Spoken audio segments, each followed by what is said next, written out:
Hey everybody, Britt here from the Community Foundation. I'm here today with Adam Wilson of Sugarloaf Wealth Management. He is heading up our investment team here at the Community Foundation, and he's also one of our professional advisors on our PAN network. I wanted to speak to him today because I want to know what he's telling his clients this year and what he should be telling you to tell your clients, or what he should be talking to our fund holders about. Adam, what's going on this end of here? What's important for everybody to know? Every year it's about the same for us, Britt. We're talking about taxes and what kind of tax planning we can do for our client. So it's Roth conversions. Should a client be looking at a Roth conversion? We're making sure they take their RMDs. That's a big deal. It's one of the largest penalties that the IRS imposes. We're looking at tax loss harvesting. Are there things that we can sell to take advantage to offset gains?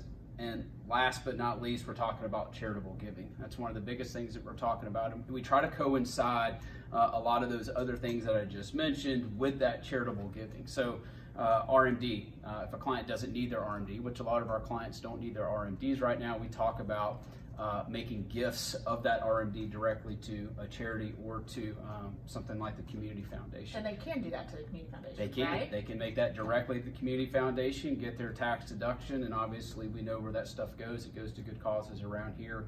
So it's a win-win for the nonprofits around here. It's a win for our clients as well.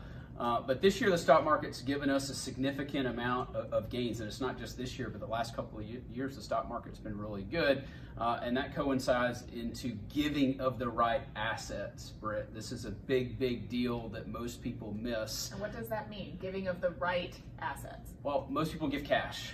It's the easiest thing to give, and honestly it's what most people are familiar with, it's most people are comfortable with, but in reality, and from a planning standpoint and an advantage to the giver, the best thing to give is something that's appreciated in value, because you get to give away that gain. The IRS basically says, we don't care how much you paid for it, we care about what it's worth. And so you get to give away the difference between what you paid for it and what it's worth. The charity gets the same amount of money at the end of the day. The donor gets to give away the same amount of money. They get the same tax deduction. Who wins or who loses is really the story. Who loses is the IRS. And that's the big thing that we're trying to talk to our clients about. What assets do we need to give? And we're pushing hard on those appreciated assets. All right, well, you heard it from Adam. Open up your donor advised fund today at the Community Foundation with your appreciated assets, so then we can keep all the money out of the IRS's pocket. Thanks, everybody.